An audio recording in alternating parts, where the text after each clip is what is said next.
सभी लोगों को प्रणाम। जय श्री राम। आज रामायण में आगे की कथा, इसमें उत्तरकांड के आज उत्तरकांड का आप लोगों को पाठ सुनाऊंगी। तो आज उत्तरकांड शुरू होगा।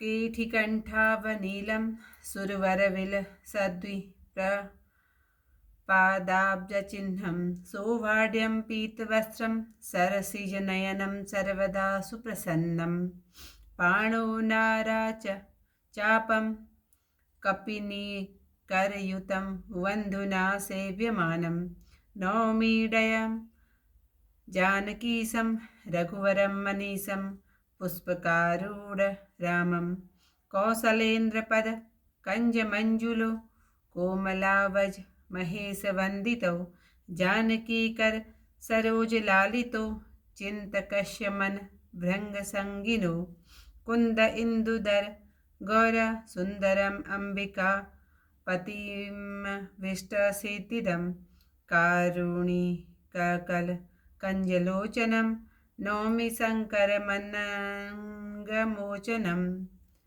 रहा एक दिन अवधि कर अतियारत पुरलोक, जहाँ जहाँ सोचहि नारी नर कृष्ण राम वियोग।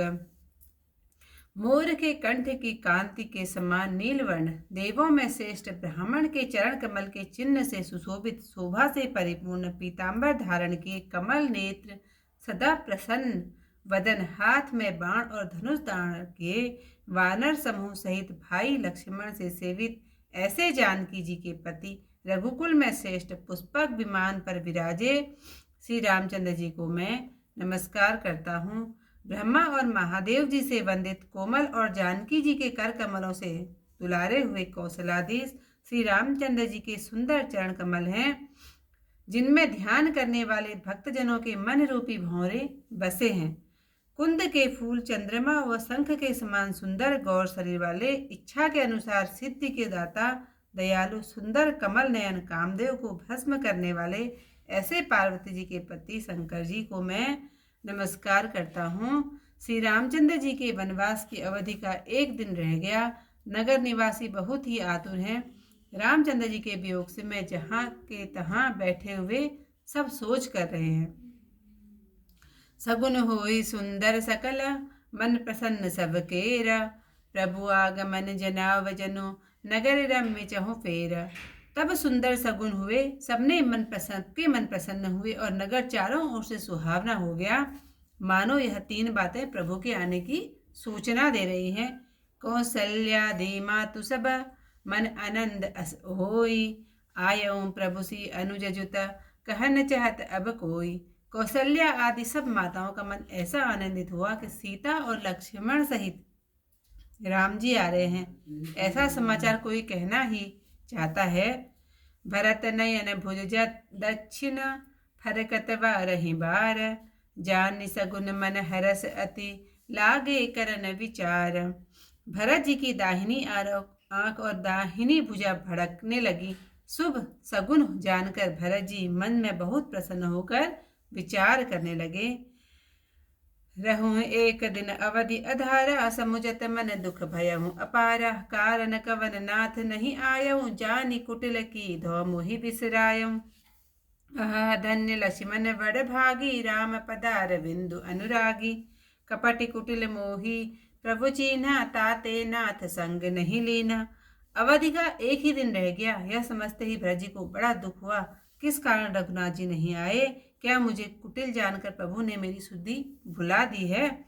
आहा लक्ष्मण जी धन्य हैं, वे रामचंद्र जी के चरण बिंदों के प्रेमी हैं। प्रभु ने मुझे कपटी और खोटा समझा, इसी से स्वामी ने साथ नहीं दिया। जो करनी समुझे प्रभु मोरी, नहीं निस्तार कलप सतकोरी।